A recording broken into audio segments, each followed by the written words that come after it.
এই সামাজিক কর্মসূচিতে আপনাদের কি ভূমিকা ছিল, কি অভিজ্ঞতা হয়েছে, নতুন কোনো ধারণা এসেছে কিনা, আপনি নতুন কোনো প্রস্তাব রাখবেন কিনা, এই কর্মসূচিটাকে গ্রহণযোগ্য করা, মানুষের কাছে জনপ্রিয় করে তোলা, সেটা আপনি প্রস্তাব রাখবেন। একটু পরে আপনাদেরকে আমি মাইক দিব।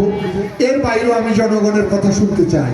সাধারণ মানুষ যারা যারা কমিটিতে অন্তর্ভুক্ত হয়নি, তাদের অভিপ্রায় কি, তাদের অভিমত কি, তারা এই আন্দোলন চায় কি চায় না, তারা এটাকে সহযোগিতা করবে কি করবে না, আমাদের কোনো ভুল হচ্ছে কিনা, ভুলগুলো আমরা ধরিয়ে দিলে আমরা সংশোধন হয়ে যাব।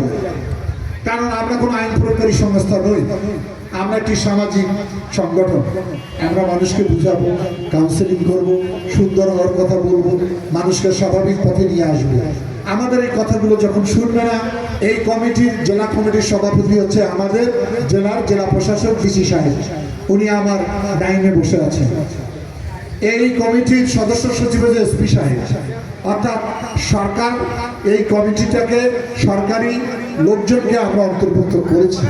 সুতরাং তখন তাদের কাজ শুরু হবে। ডিসি সাহেব মোবাইল কোড দেবেন, এসপি সাহেব তাৎক্ষণিক তল্লাশি চালিয়ে নিয়ে যাবেন।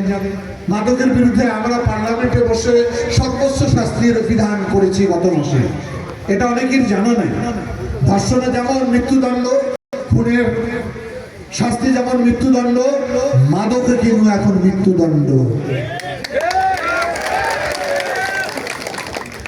বোঝা গেছে? বুঝতে পেরেছেন?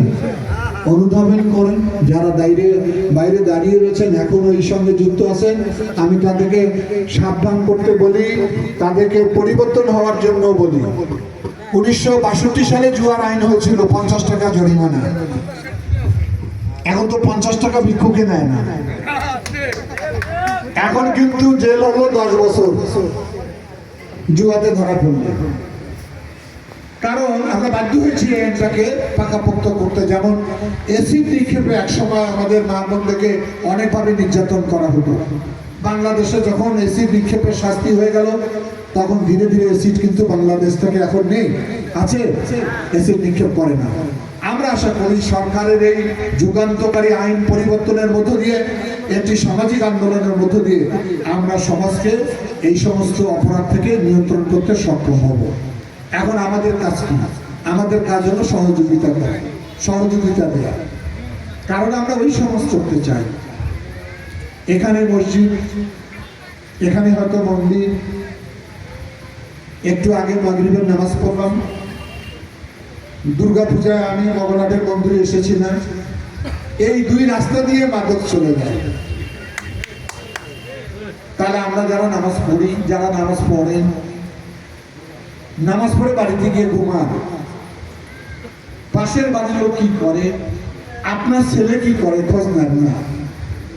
আমি মনে করি আপনি কি একাই নামাজ পড়ে বেচতে যাবেন? সবাইকে নিয়ে বেচতে যান। ওনারা আমাকে বলে যে ভাই, আমরা যদি প্রতিবাদ করি তাহলে আমাদেরকে নির্যাতন করে, অপমান করে। কথাটা অনেকখানি সত্য।